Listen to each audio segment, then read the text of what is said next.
पुण्यातल्या 2 दिवसांच्या मुक्कामानंतर संतश्रेष्ठ ज्ञानेश्वर महाराज आणि जगद्गुरू तुकाराम महाराजांच्या पालख्या सकाळी पुढच्या प्रवासाला निघाल्या।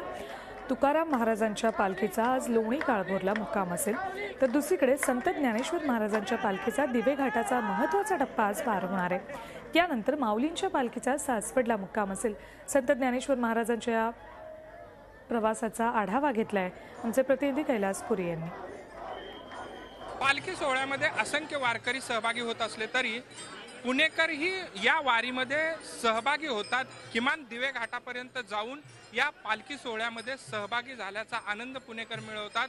माझ्याबरोबर असेच काही पुणेकर आहेत जे दिवे घाटाची अवघड चढण या पालखी सोहळ्यामध्ये ज्ञानेश्वर महाराजांच्या पालखी सोहळ्यासोबत जात ही पूर्ण करतात। आपण पाहू शकता हे सर्व जर पुणेकर जे आहेत ते सासवड पर्यंत पालखी सोबत जातात। त्यांच्याकडून जाणून घेऊया नेमकी त्यांची भावना काय सांगाल, काय नेमकी तुमची भावना असते? तुम्ही दिवे घाटाची ही चढण जी आहे हा अवघड टप्पा आहे तो पूर्ण करता, काय नेमकी भावना असते?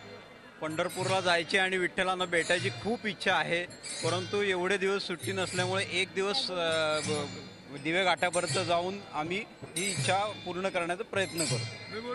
काही तरुण पण आपल्या बरोबर आहेत, त्यांना विचारू त्यांना काय वाटतं, काय सांगशील? तूही चाललेली आहेस दिवे घाटाचे हा अवघड टप्पा आहे, काय नेमके तुझ्या डोक्यात आहे, काय डोक्यात ठेवून तो हा टप्पा पूर्ण करतेस? नेहमी याच्याबद्दल मी ऐकत होते, पण याच्यामध्ये कधीच मी पालखी बघितली नाही, कधी याच्यामध्ये आले नाही। आज खूप आनंद होतोय, मी आज चालली आहे पंढरपूर पर्यंत, नाही तर किमान मी सासवड पर्यंत तरी चालत जाते। एकंदरीतच आपण पाहू शकताय की वारी सोहळ्यामध्ये पंढरपूर पर्यंत जरी सहभागी होता आला नाही तर किमान दिवे घाटाचा जो अवघड टप्पा आहे तो पूर्ण करून पालखी सोहळ्यामध्ये सहभागी होण्याचा आनंद पुणेकर जे आहेत ते मिळवण्याचा या निमित्तानं प्रयत्न करतात। व्हिडिओ जर्नलिस्ट प्रदीप खेंगरेसह कैलास पुरी, झी मीडिया, पुणे।